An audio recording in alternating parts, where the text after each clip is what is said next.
morning everyone. Myself Saraswati, Assistant Professor, Department of Information Science and Engineering, MIT, Mysore.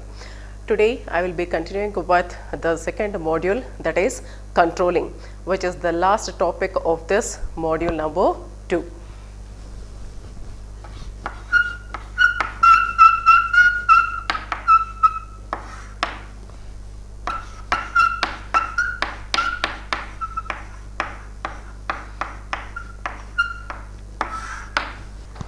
What is controlling? Controlling is the process of monitoring, comparing, correcting performance and taking necessary action in order to ensure the desired result.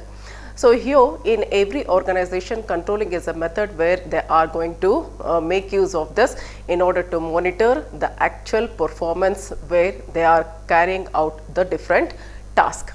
Controlling is going to play a very important role in order to make a comparison, monitor and also making the correction in the actual performance in order to ensure the result. Let me write the definition.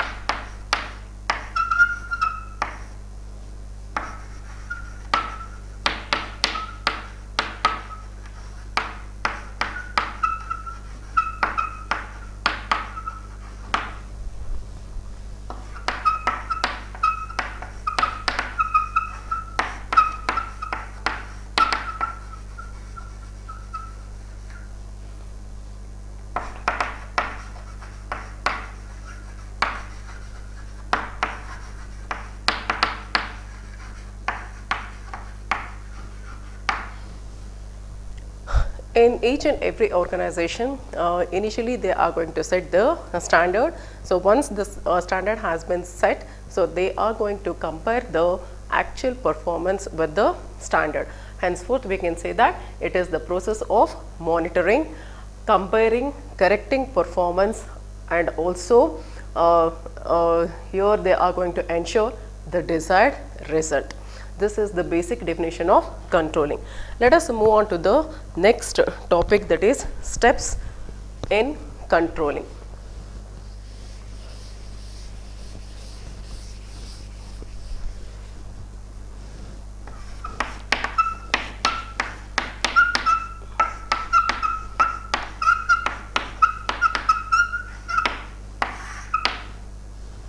There are 3 different steps which is going to be followed in the controlling process. The first step is establishing control.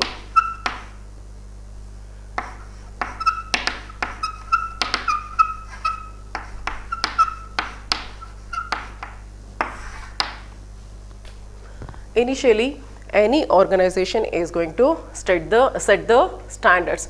This is the first step in the controlling process, which is nothing but establishing the standards. What is this standards? It is a benchmark where the process or the entire efforts of the organization is going to be directed. It is the benchmark where the actual performance is going to be set.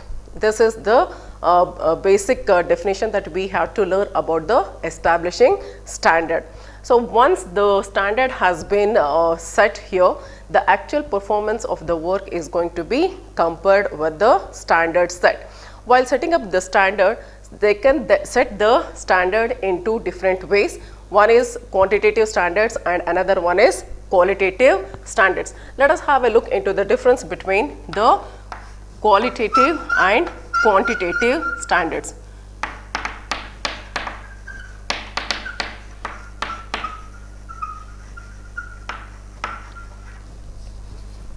Let us take up an example for this, which could be the net profit of the organization, where it is that is the quantitative standards or those which are clearly defined, right? And hence it is going to be measurable also.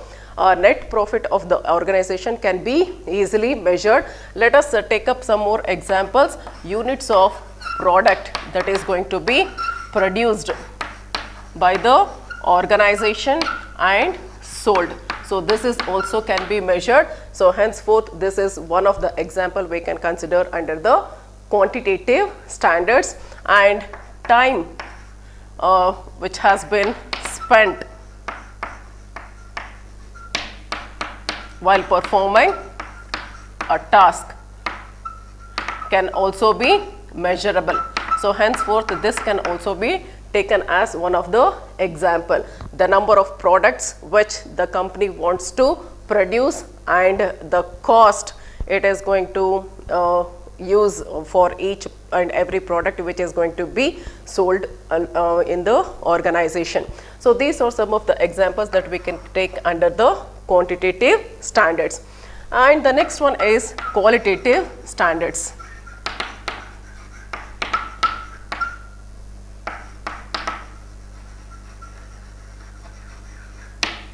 So these are the standards which cannot be measurable.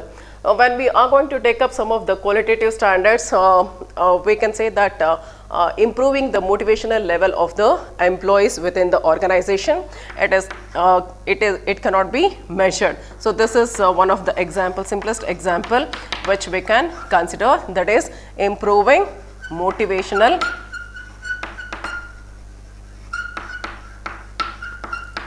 level of employees within the organization, improving the labor relationships within the organization, quality of the product,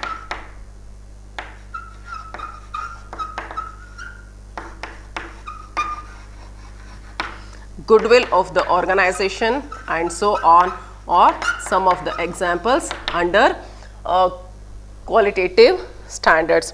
When the standards are going to be set by the organization, they can set the standard in the form of quantitative or qualitative. So here, when the manager of the organization is going to set the standards, so he or she can make use of these two different types of standards. So once the standard has been set, they have to check out the performance of the employees against the standards which has been set. So this is all about the establishing control. The next step is measuring and comparing the actual performance against the standard.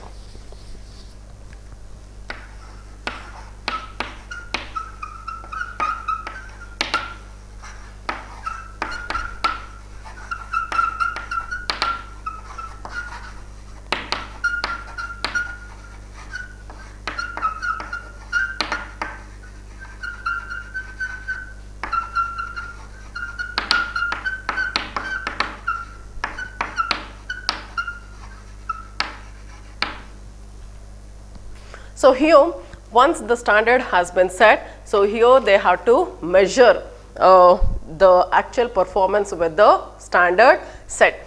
One of the important point which we are going to consider is whether the measurement and comparison is going to be made at various stages during the execution of the task or at the end of the task. It purely depends upon what kind of task it is going to be performed in the organization.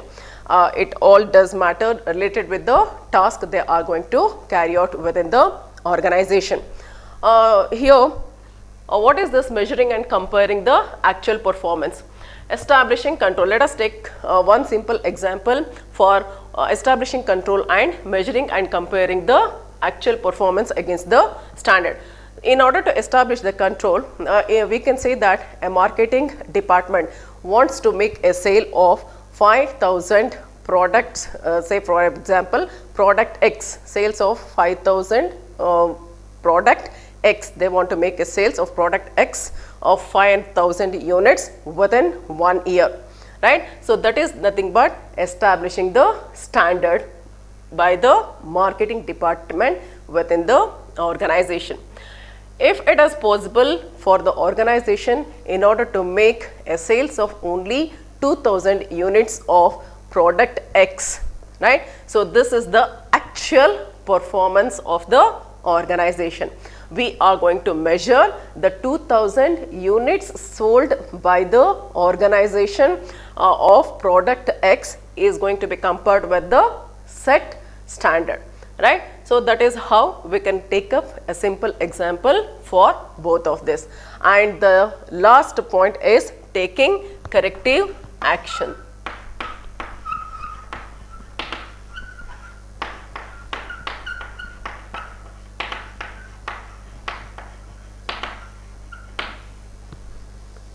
As I told just now, I took an example that marketing department of any organization wants to make a sales of 5,000 units of product X within 1 year duration, but it could able to sell only 2,000 units of its product X.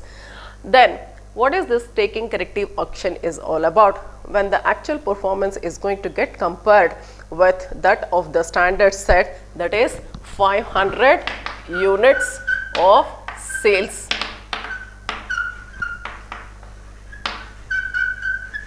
Product X, but the actual performance of the organization is to make a sale of 2,000 units, right. So, here we can say that there is a deviation of 3,000 units. When there is a deviation of 3,000 units, here the manager has to think what is the cause for this particular deviation. It could be the not providing the required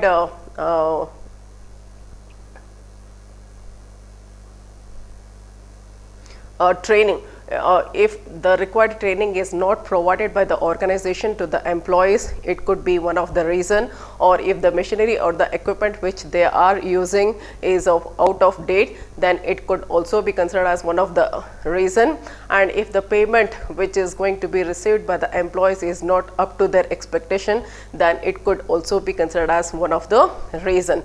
So, here before taking the corrective action, manager has to analyze what is the cause for this particular deviation which has been occurred, because they have set a standard to sell 5,000 units of product X, but they could able to sell only 2,000 units of product X. Henceforth, so here there is a deviation of 3,000 units. What is the cause for it? So, after finding out the correct cause for the deviation, then they have to check out the corrective action. So, it is not the end of the game, that is taking corrective action about the deviation they are having here in this example, but also they have to follow through it, whether whatever the decision that they have taken in order to reduce the deviation, is it working or not. If it is not working, then again they have to think of taking corrective action. So, this is how the different steps in the controlling process is going to be made. Right. So, let us have a look into the last topic of this particular module, that is methods of establishing control.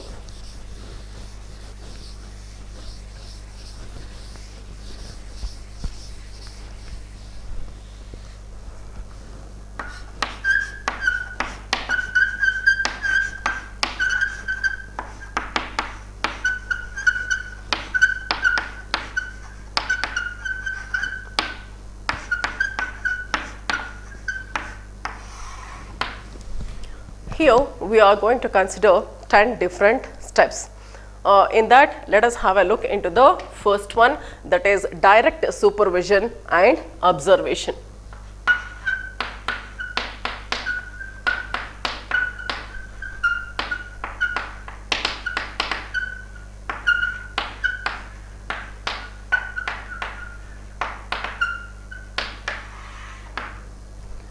This is one of the oldest technique which is going to be used in many of the organization where the size of the organization is small. So, here directly the supervisor is going to do the supervision of the employees along with the work which is going to be carried out by the employees. By doing this, they will be having, that is the supervisor is going to have the first hand information about the employees along with the work they will be doing. Henceforth, any suggestion or direct relationship with the subordinates can be built in a good manner by the employees of the organization.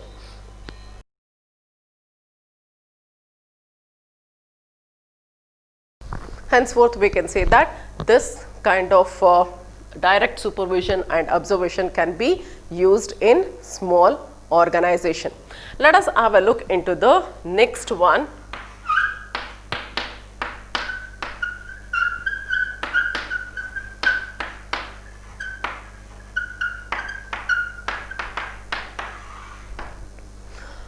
So here, this is one of the most commonly used financial statements in every organization.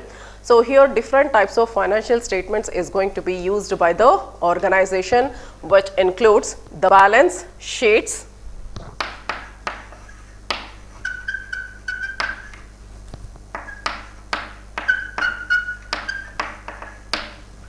every organization is going to make use of the balance sheet. So here it is going to provide the information regarding the assets of the organization, liabilities of the organization, and also net worth of the organization.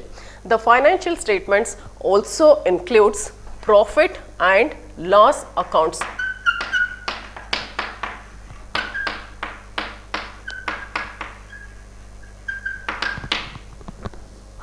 It is going to provide the information regarding the health and wealth of the organization, and it also includes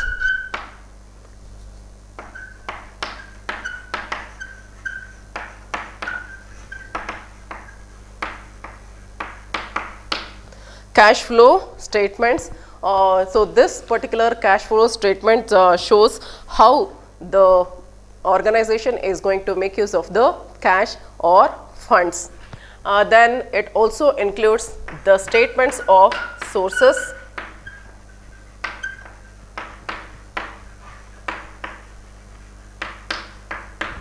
it also includes the statements of sources. So what is this sources means? So it means that where the cash or the fund during the entire year came from for the organization's operation.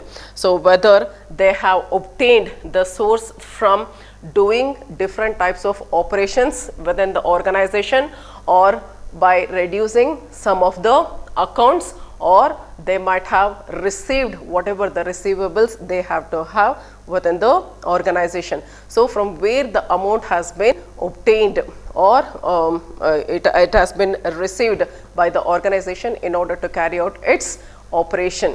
This is referred to as statements of sources. And the last one is uses of funds.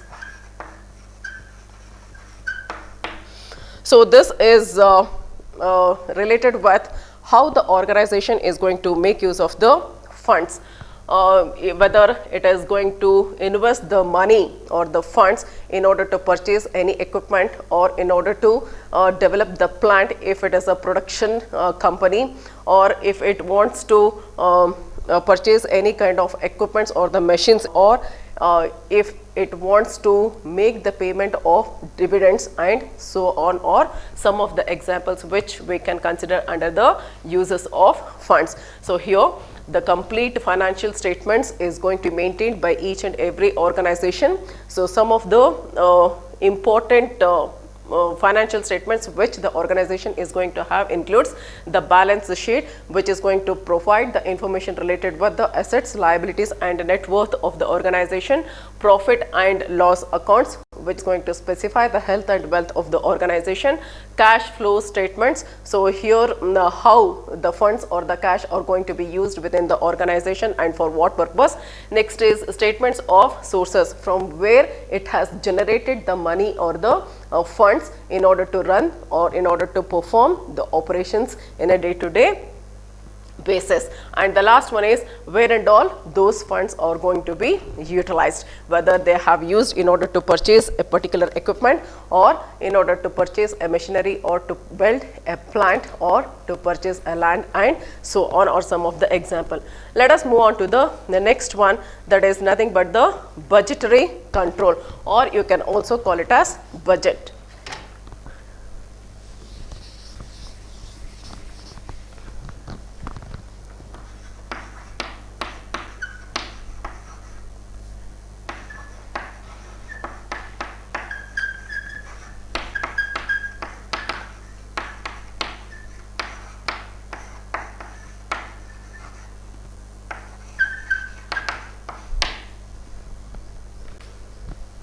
We can say that this is one of the most widely used controlling method in the organization. So when the budget is going to be formulated, it is one of the planning tool because it is going to give the direction. Any organization is going to have two different types of budgets. One is called as operational budget and another one is called as financial budget.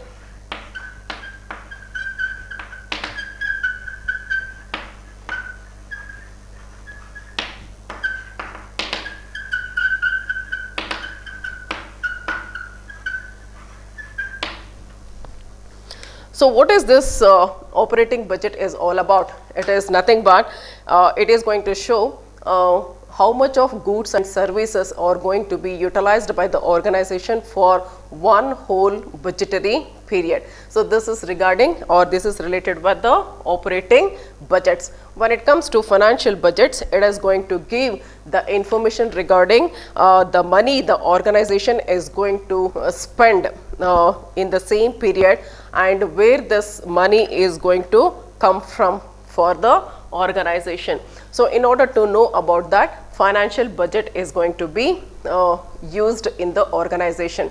So here if the organization is large enough, then controlling department will be there where they are going to monitor and also they are going to will to get the accurate results about the budget, and they are going to check out how this budget which has been set for a particular budget period, maybe for 1 year or 6 months like that. So how it is going to be utilized in the organization by different departments.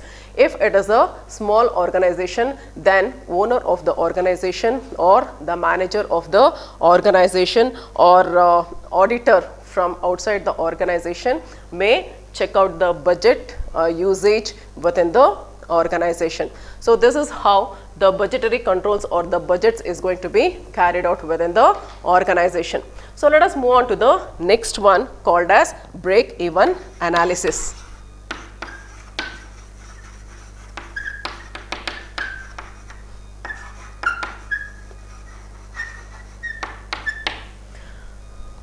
Break-even analysis can also be called as break-even point, is a point of no profit, no loss.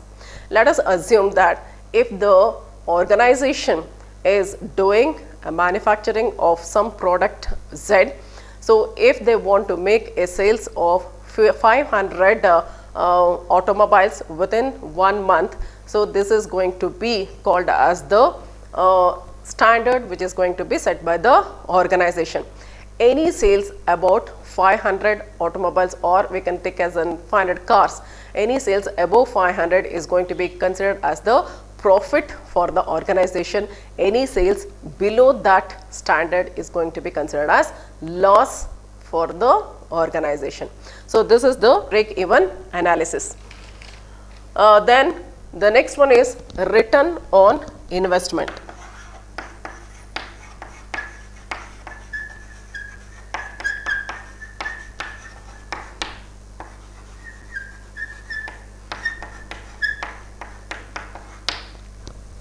Organization does exist in this environment in order to make the profit. When they are investing on something, maybe for production of goods or giving the services to the consumer, they are going to expect the returns on that.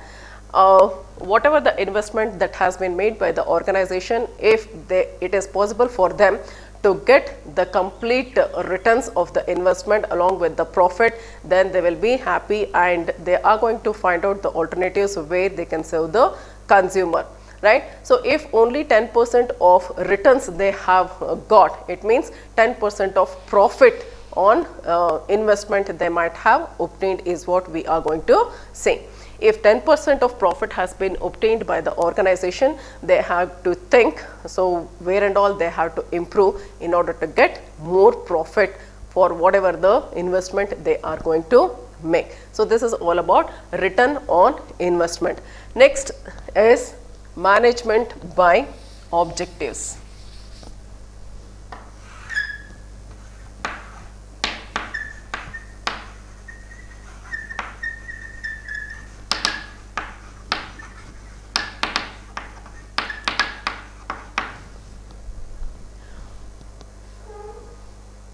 Management by objectives. The objectives are going to be set for the whole organization and also every individual who will be working in the organization, maybe the supervisor, superior or the subordinates or the employees, no matter whoever it is. When they are working for the organization, all the employees has been allocated with some of the objectives. When the objectives are going to be carried out by the employees, they are going to be monitored, and that means they are going to monitor, compare and give the feedback about the performance of each and every employees. So depending upon the feedback they may get, means if the objectives for any particular employees is going to be completed in a proper manner, then they may be rewarded for that. So this is all about management by objectives. So let us have a look into the next one, that is auditing.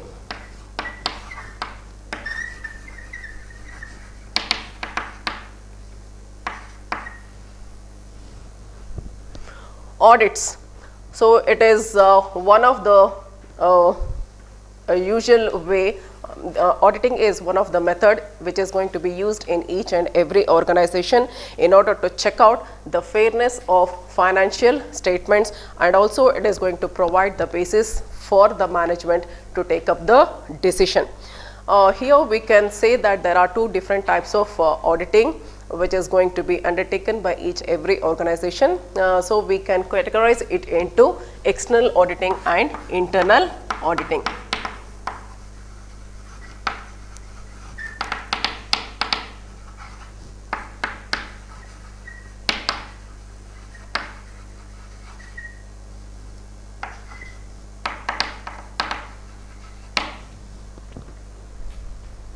What is the difference between external auditing and internal auditing?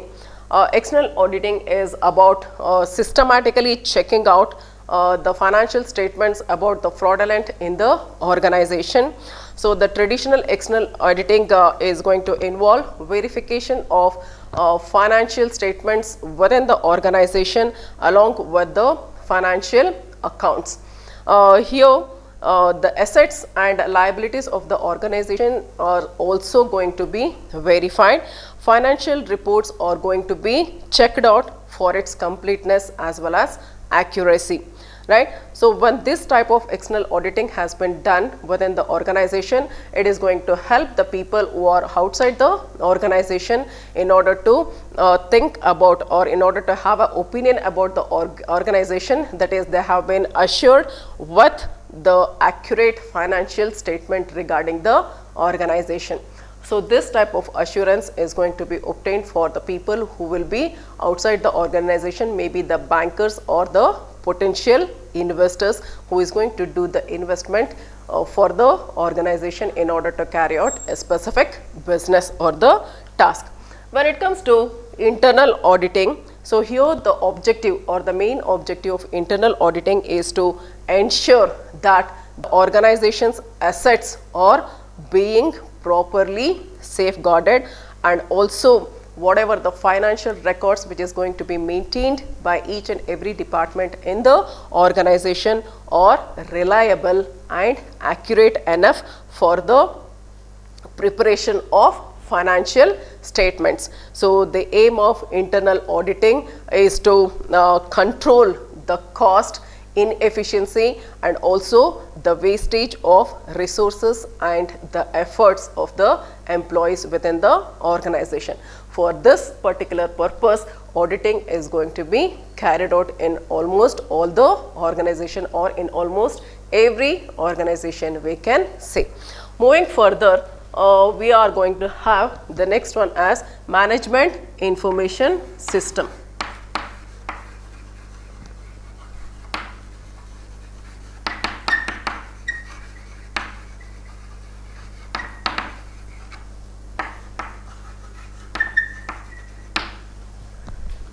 When the manager of any organization wants to compare the actual efforts made by the employees with the standards set, they have to have a proper information regarding the standards which has been set related with the task or whatever the project they are carrying out within the organization. So this kind of information is going to be provided by the management information system. So this management information system is going to collect the data and gives out the required information to the managers, so that he or she can understand whatever the standards which has been set, and it is easy for them to compare the actual performance with the standards set, right. So for this type, this management information system is going to be helped out. Then the next one is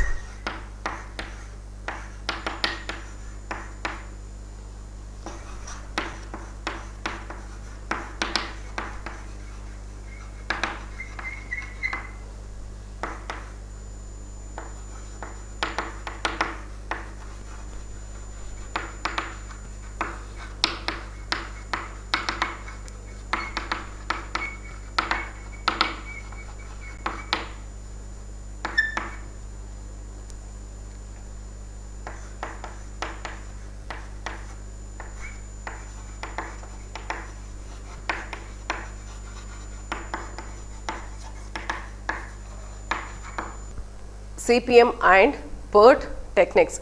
So these are the techniques which are going to be utilized in the organization in order to keep track the time required to perform each and every process. When the project is going to be carried out within the organization, it is going to have different activities, and this particular activity can be also divided into sub activities. In order to check out with conformity how much time does it require in order to complete a sub activity or the activity, we are going to make use of CPM technique. CPM technique is going to be used in the organization in order to give the exact time required to carry out a particular activity or sub activity. CPM stands for critical path method. And when some of the activities is going to consume too much of time, and if it is not possible for the human to say how much exactly the time is required to carry out that particular activity in that particular situation, right, we organizations are going to make use of PERT technique, which is nothing but program evaluation and review technique, in order to determine not exact time which is required, not knowing what exact time is required in order to carry out a specific activity in that particular situation, PERT technique is going to be used. Henceforth, we can say that PERT and CTM are the two different techniques which are going to be used in the organization in order to find out the time required in order to perform the activity or the sub activity within the project, right. And the last one is self control.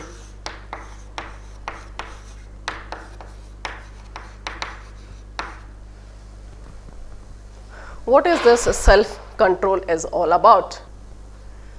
It means self control means self directed control. Here in the organization, so employees are always controlled by their supervisor. Sometimes the employees needs to be given freedom, so that they have to set their own objectives, they have to compare their actual performance with the standard, they have to evaluate themselves and complete the task which is going to be assigned to each and every employee within the organization. It does not mean that supervisor is not going to have any control about his or their subordinates or employees will be working under that particular supervisor. They are going to have a control, but not to the core. This type of self-control is going to be utilized or it is going to be useful for the top level management, because they are not going to will to be controlled by others. So henceforth, this is one of the controlling technique they may use. So in this hour, you had learned about controlling, steps in controlling, and also methods of establishing the control. This completes the module number 2. Thank you.